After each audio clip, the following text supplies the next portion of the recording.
મારફતના ફૂલ ભાગ બીજો. ઝિકરમાં ફના કેમ થવાય. ધર્મની ક્રિયાઓમાં પાબંદ દીનદાર, ભાગ્યશાળી અને સમજુ હશે તો તે વિચાર કરશે કે હું આ ક્રિયાઓ જ્યારે પાળી શકું છું ત્યારે ઇબાદત કેમ નથી કરી શકતો. આવો વિચાર જ્યારે તેને એકાંતમાં આવે છે ત્યારે તેને આગળ વધવાની પ્રેરણા થઈ આવે છે. રોઝા રાખનારને જેમ ખોરાકની તૃષ્ણા હોય છે તેમ બંદગી કરનારને દીદારની ઉમેદ રહે એ સ્વાભાવિક છે. બંદગીમાં પ્રકાશ જોવામાં આવે એટલે ખુદાના દીદાર થયા એવું કંઈ નથી. ખુદાના દીદાર કોઈ નિરાળી વસ્તુ છે. ખુદાના દીદાર કોઈ નિરાળી વસ્તુ છે. બંદગી કરતાં કરતાં પ્રકાશ જોવાની ઉમેદ અંગેના વિચારો જેના આવે છે તે વિચારો જ બંદગીમાં અંતરાયરૂપ બને છે અને બંદગી કરનારને આગળ વધતા અટકાવે છે.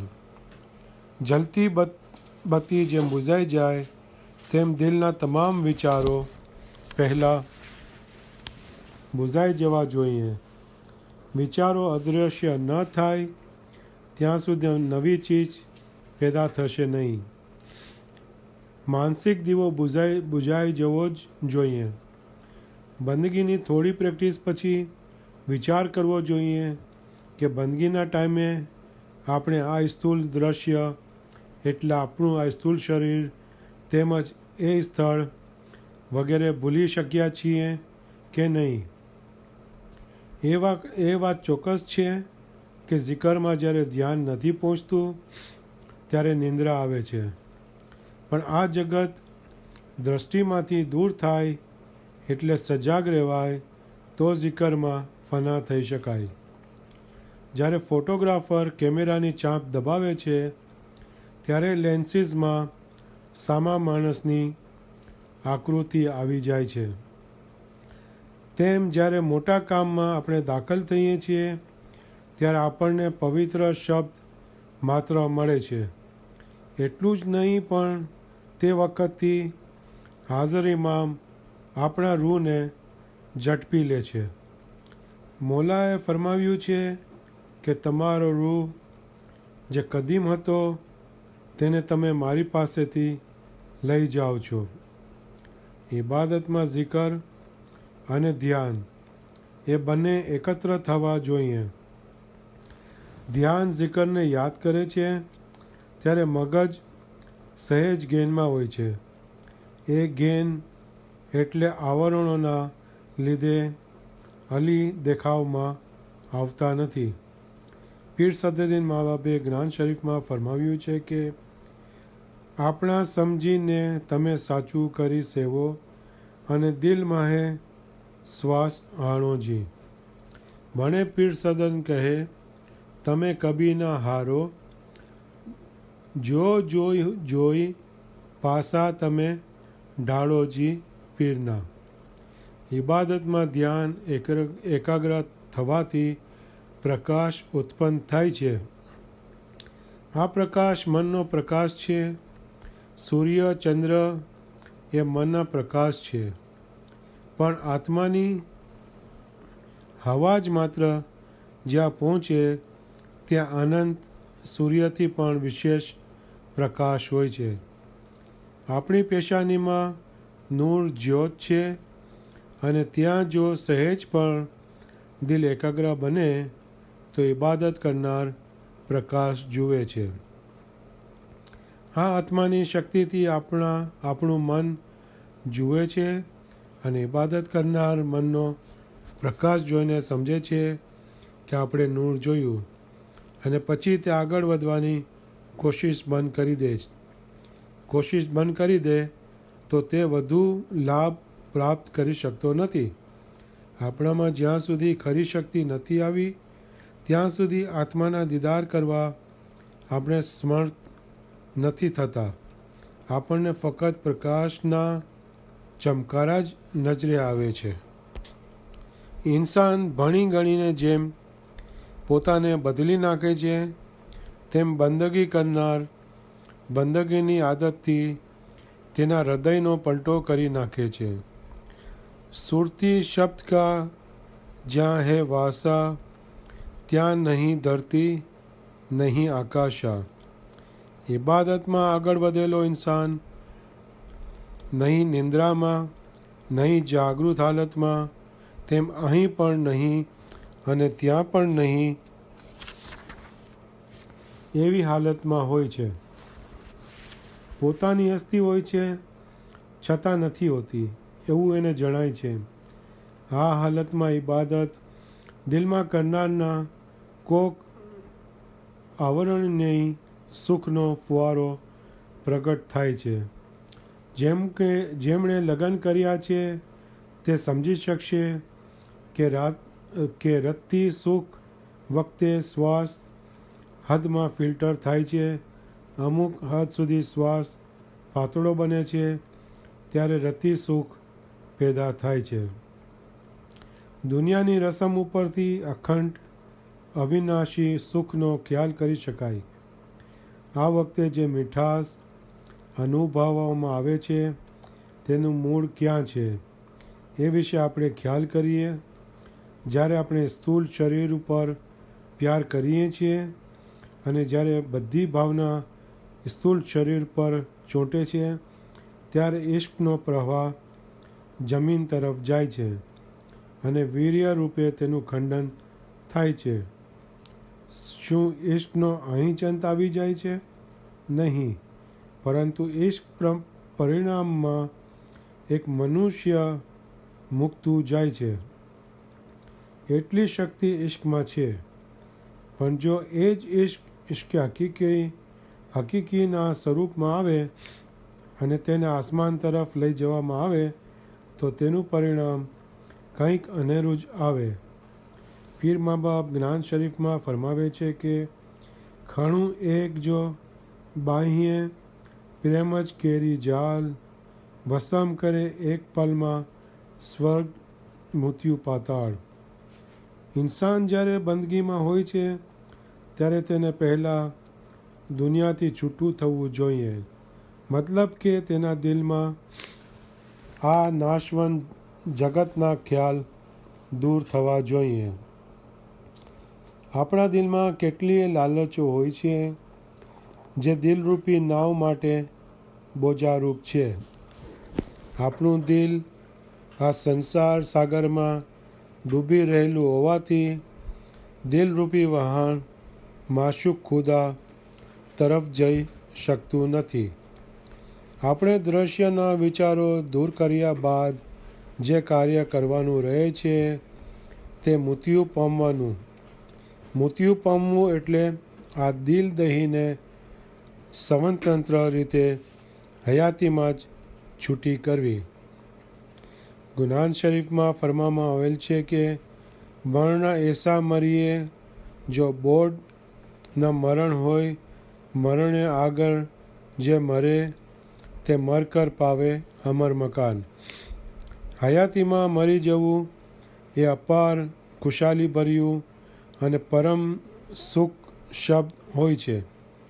આ મૃત્યુ પામવાનું જ્યારે શક્ય બને કે જ્યારે દિલમાંથી સ્થૂળ જગતની તમામ તૂષણાને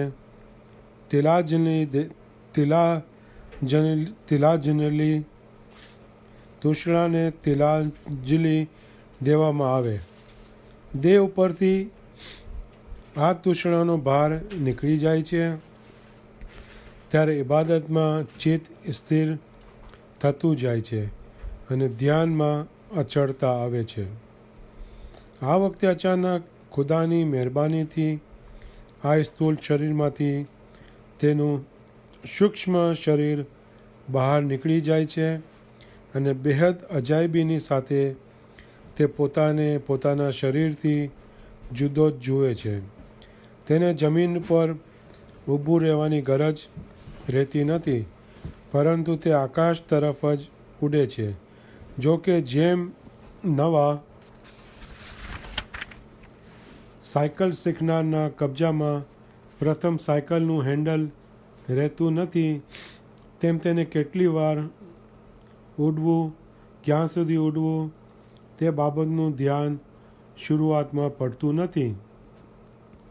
પણ જેમ જેમ તેની પ્રેક્ટિસ મહાવરો વધતો જાય છે તેમ તેમ તે તેની ઈચ્છા મુજબ આખા જગતમાં અને આકાશના ગ્રહોમાં, ચંદ્ર તથા સૂર્યમાં ગમન કરી શકે છે અને ગરમી કે ઠંડીની અસર તેને જણાતી નથી. આ તરીકતની સ્થિતિની પ્રાપ્તિ એ કંઈ જેવી તેવી વાત નથી.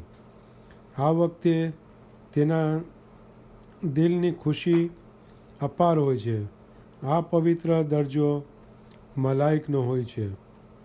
પીર મા બાબે જ્ઞાન શરીફમાં ફરમાવ્યું છે કે બે લોચન સર્વને વિઘા લોચન 3 નાત લોચન ધર્મના જુઓ વિચારી જન. 1,00,000 લોચન છે જ્ઞાનના જેનું વાર ન પાર. આત્મા તત્વને જે ઓળખે તે છે સારામાં સાર. તત્વની જ્ઞાની 3 લોકમાં સમજે કોઈક સંત, તેની દ્રષ્ટિ સ્થળે ફરે તેની આંખો અનંત.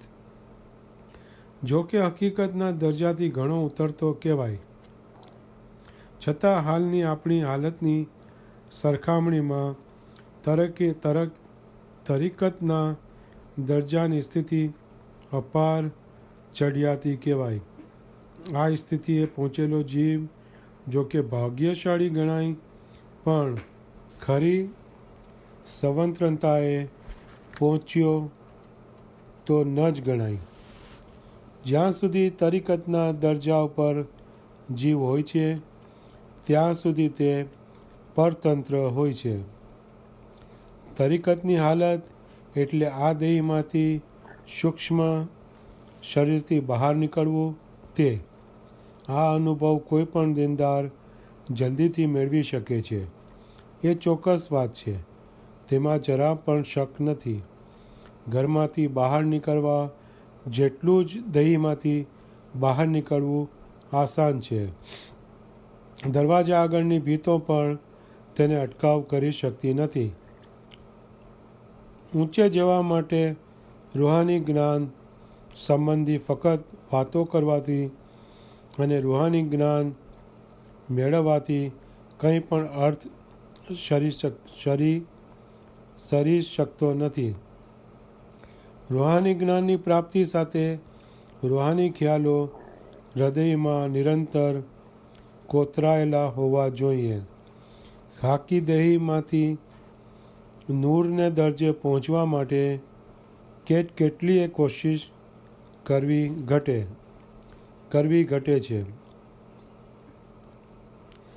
પડે છે. એ બહુ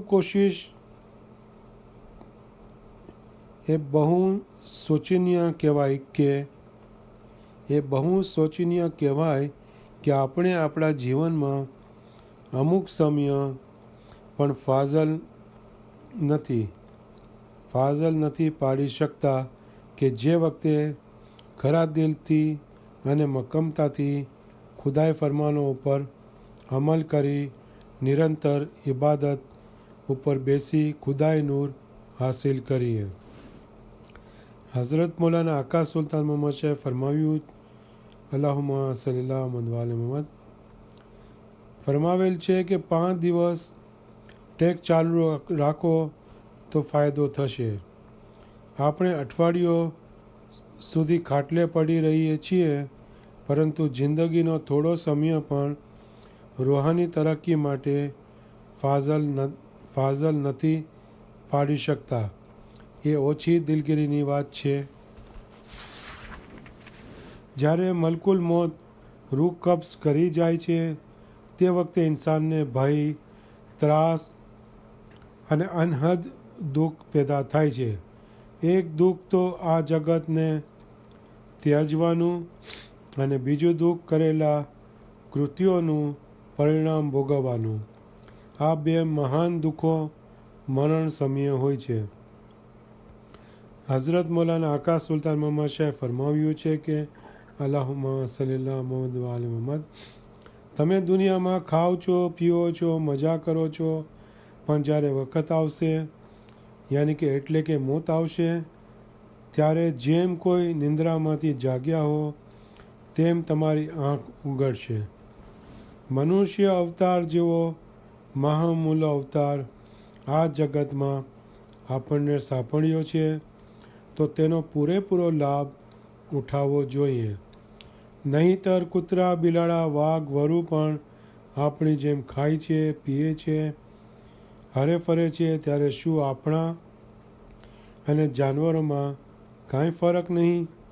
એક જગ્યાએ હઝરત મૌલાના આકા સુલતાન મોહમ્મદ શાહે ફરમાવેલ છે કે અલ્લાહુમ્મા સલ્લી મુહમ્મદિન વ આલી મુહમ્મદ, ઇન્સાન એ એક મોટી ચીજ છે.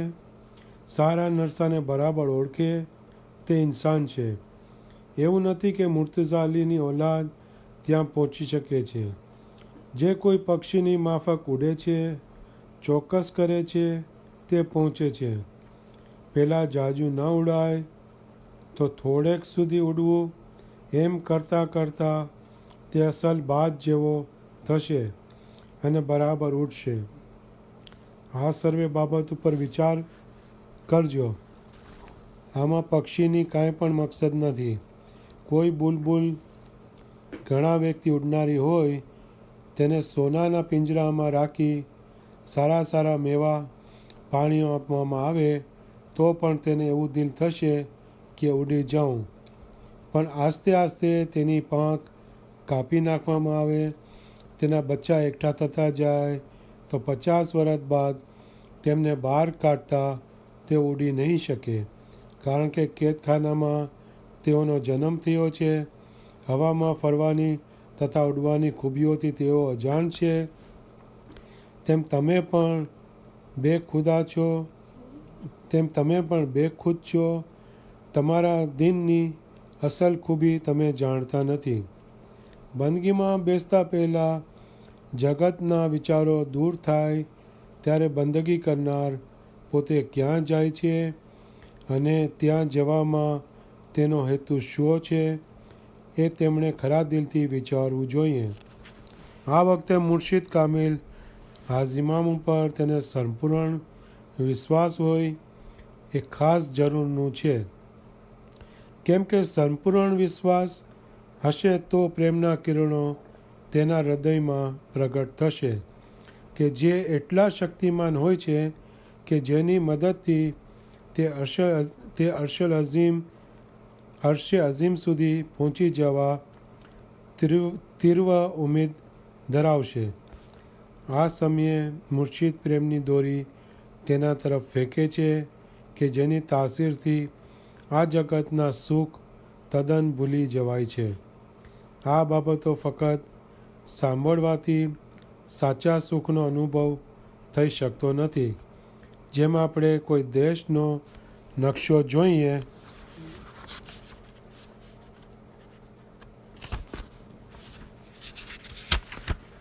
અને જે આનંદ મળે તેના કરતાં દેશ નજરે જોઈ તેનો અનુભવ લઈએ અને તે વખતે જે આનંદ આવે તે આનંદ કોઈ અનોખો જ હોય છે. રૂહાની વિષયો પરના ભાષણો અને લખાણો એ નકશારૂપ પણ નથી. પ્રેમના કિરણો દિલમાં પેદા થાય તે વખતે જે સુખ પ્રાપ્ત થાય છે તે અવર્ણનીય હોય છે. એની લિજ્જત પ્રેમી જ જાણી શકે છે. આપણે ઘણો વખત થયા બંદગી કરીએ છીએ, છતાં આપણા દિલમાં શા માટે પ્રેમ પ્રગટ થતો નથી? શું આપણા દિલમાં પ્રેમ નથી?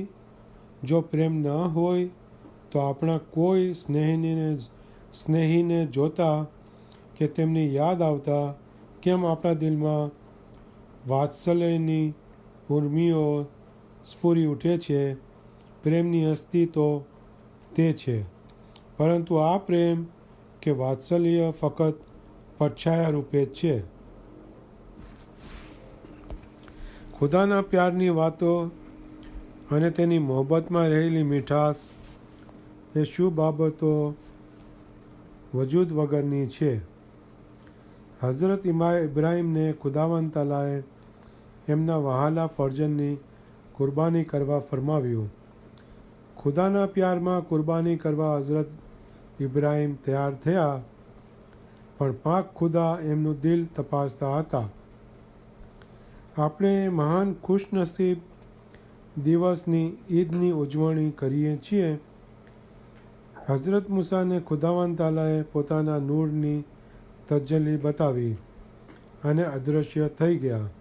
ત્યારે હઝરત મૂસાએ તેમાં અનુભવેલી ખૂબસૂરતી, મીઠાશ અને સુખ કે જે જગતના ઉત્તમમાં ઉત્તમ સુખોથી અસંખ્ય દરજે વધુ હોય છે, તે સુખ જોયું અને તેઓ બેકરાર બની ગયા.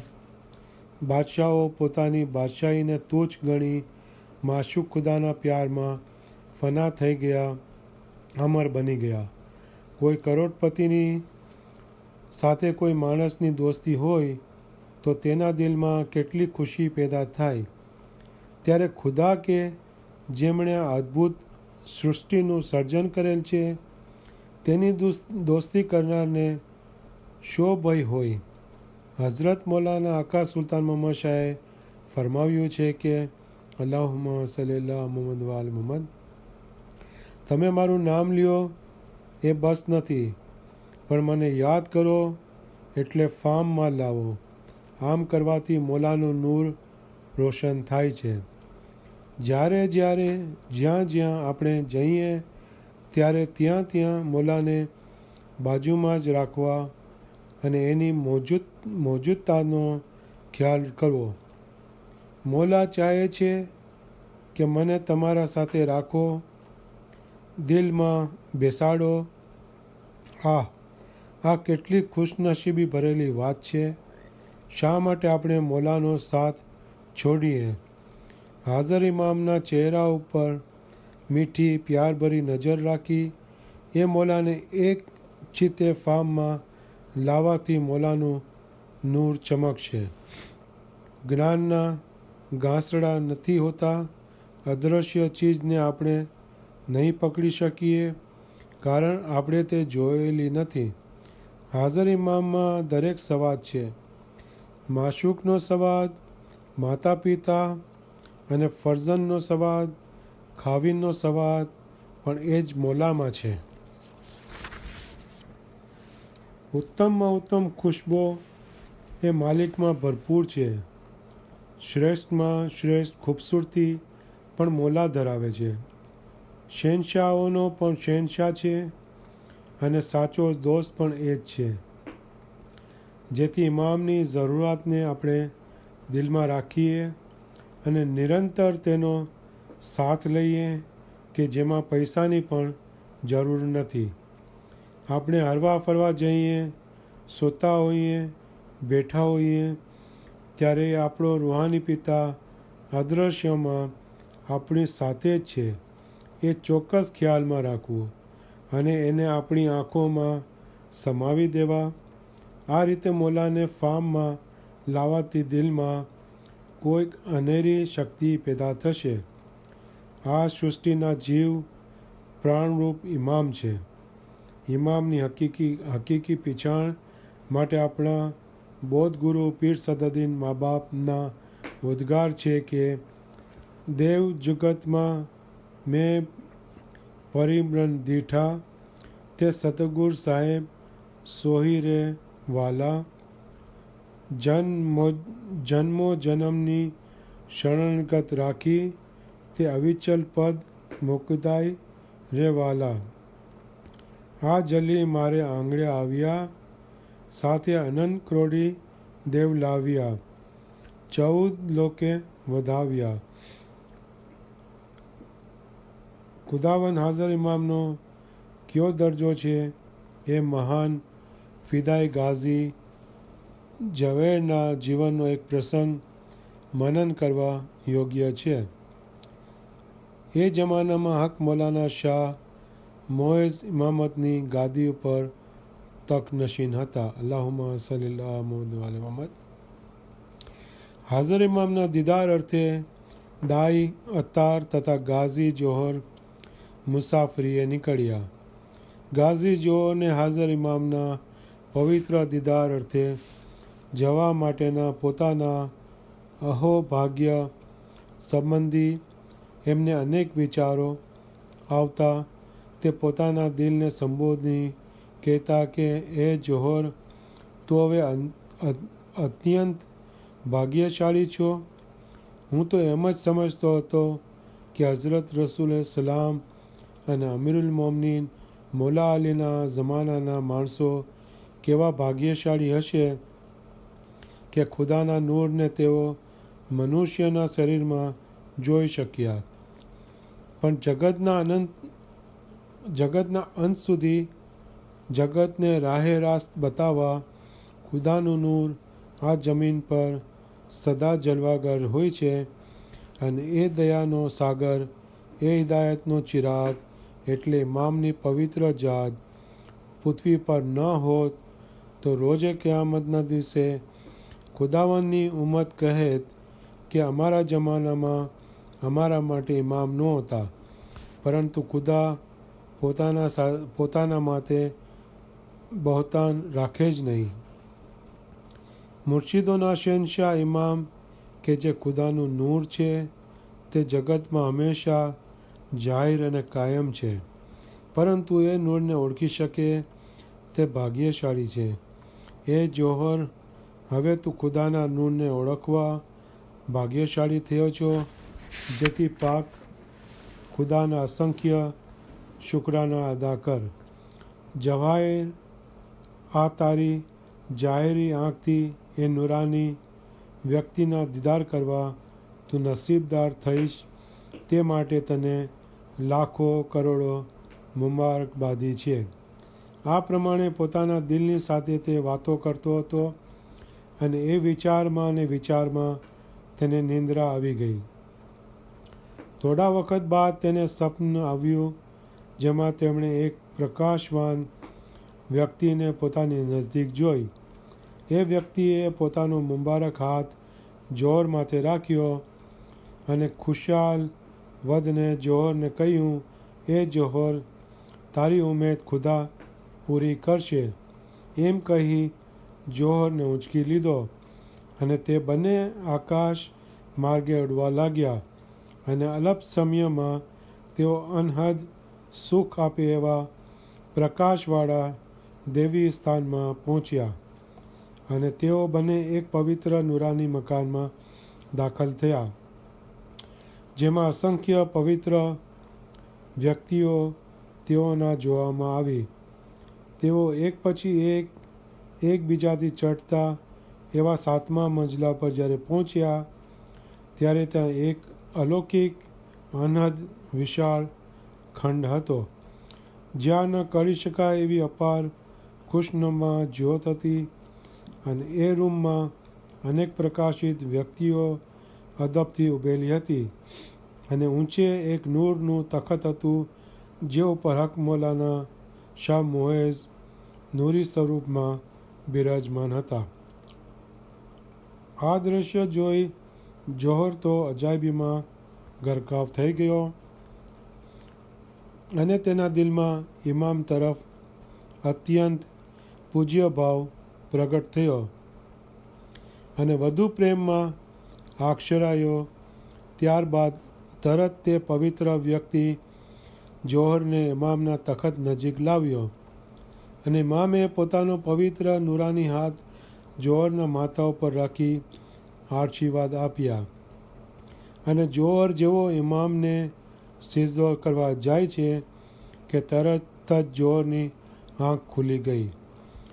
તે એકદમ ઊભો થયો અને યા ઇમામે ઝમાન, તે મને તારી પવિત્ર હુજુરમાંથી કેમ ફેંકી દીધો? એવા ઉદ્ગાર તેના મુખોથી સરી પડ્યા. બાજુમાં દાઈ સૂતેલા હતા. તેઓ જાગી ઉઠ્યા અને જોહરને પૂછ્યું કે જોહર, તમે શું બોલ્યા? જોહરની આંખોમાંથી આંસુ સરી પડ્યા અને સપનામાં પોતે જોયેલ હકીકત દાઈને કહી સંભળાવી. દાઈ અતારના દિલમાં ખાતરી થઈ કે જોહર ભવિષ્યમાં એક મહાન પુરુષ થશે, જેથી જોહર ઉપર તેને બહુ જ પ્રેમ ઉપજ્યો અને જોહરને કહ્યું કે જોહર, હું તને મુબારકબાદી આપું છું, કારણ કે તું ઇમામે ઝમાનનો કિરપાપાત્ર ફિદાઈ બનશે.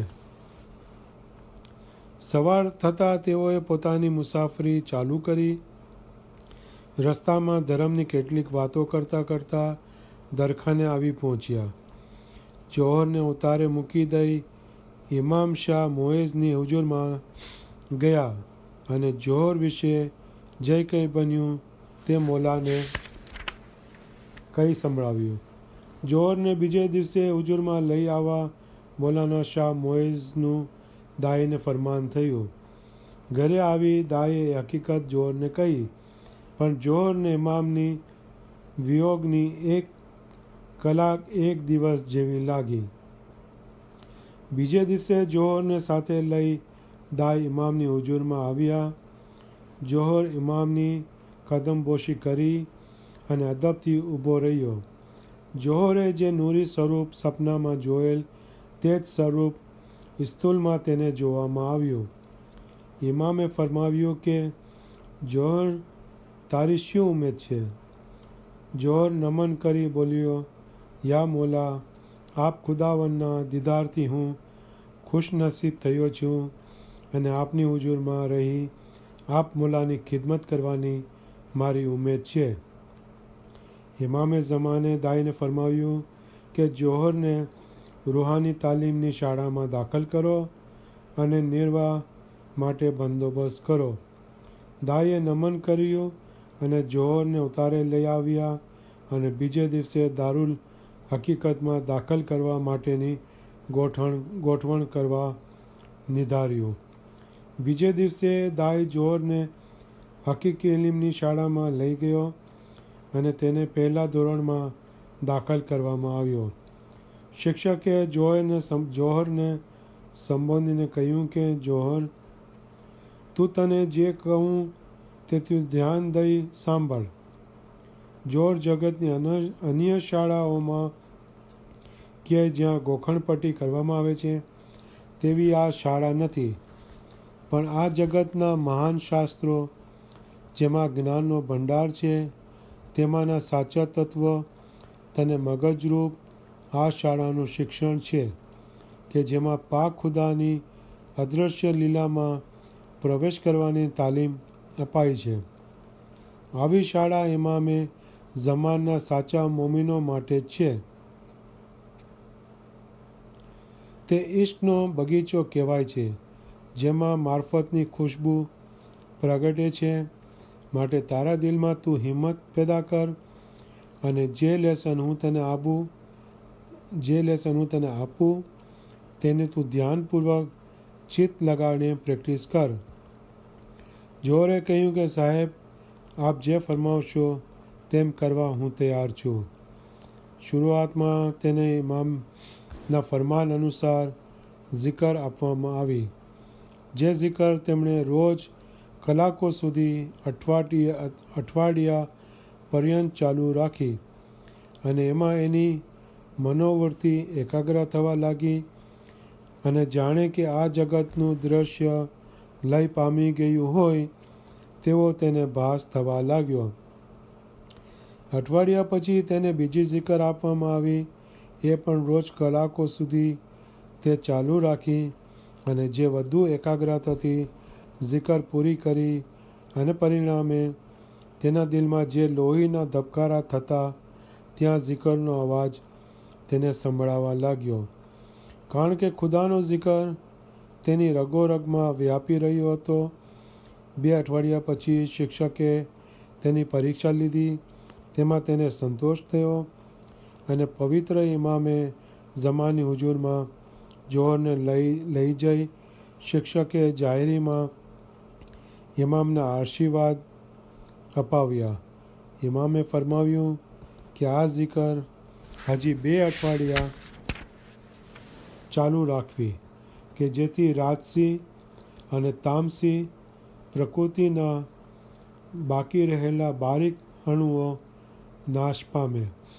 શિક્ષક અને જોહર ઇમામને નમન કરી પાછા રૂહાની શાળામાં આવ્યા અને જોહરે પોતાનું કાર્ય ચાલુ રાખ્યું. જિકર કર્યા પછી એક સમયે તે નિંદ્રામાં હતો ત્યારે તેને સપનું આવ્યું. આ સપના સામાન્ય સપના જેવું નહોતું. એ અસાધારણ સપનું હતું જેમાં તેમણે જોયું કે આકાશમાં પૂનમની જેમ સંપૂર્ણપણે ખીલી રહેલા અનેક ચંદ્રો પ્રકાશમાન હતા. એટલું જ નહીં પરંતુ તેના કિરણો જોહરના દિલને આકર્ષતા હતા જેથી જોહરના દિલને આનંદ, કોઈ અવર્ણનીય સુખનો અનુભવ થતો હતો.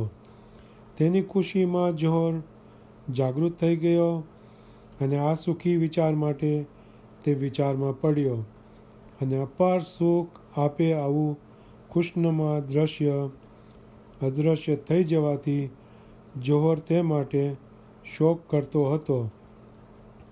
તેની આંખોમાં આંસુઓ સરતા જોઈ શિક્ષકે તેનું કારણ પૂછ્યું. જોહરે સપનાની હકીકત કહી સંભળાવી. શિક્ષકે તેને કહ્યું કે જોહર, હું તને એક અગત્યની શિખામણ આપું છું, તે તું લક્ષમાં રાખ. જોહર, જિકર કરતા તને જે અનુભવ મળે તે માટે તારે કદી હર્ષ શોક કરવો નહીં, પણ જિકરમાં જ ધ્યાન ચાલુ રાખવું. જિકરથી ધ્યાન જરા પણ છૂટું ન થાય તેની કાળજી રાખવી. ખુદાઈની અનંત લીલા છે અને જેમ જેમ સમય પસાર થતો જશે તેમ તેમ તારા અનુભવમાં એથી પણ વધુ સુખી લીલાનો અનુભવ તને થશે. પરંતુ જિકર સિવાયની કોઈ પણ પ્રાપ્તિનું તારે ખેંચાણ રાખવું નહીં. જિકર એ મૂળ વસ્તુ છે અને દ્રશ્ય લીલા એ તેનું કવર છે જે વખતો વખત અદૃશ્ય થઈ જશે, પણ જિકરને ધ્યાનથી ઝીલવામાં આવશે તો વધારે અને વધારે આગળ વધી શકાશે. જોહરે આ ઉપદેશ ધ્યાનપૂર્વક સાંભળ્યો અને તેને અમલમાં મૂકવા પ્રયાસો કર્યા. નૂર પ્રત્યે એકાગ્રતાનું કાલે વાંચન કરશું.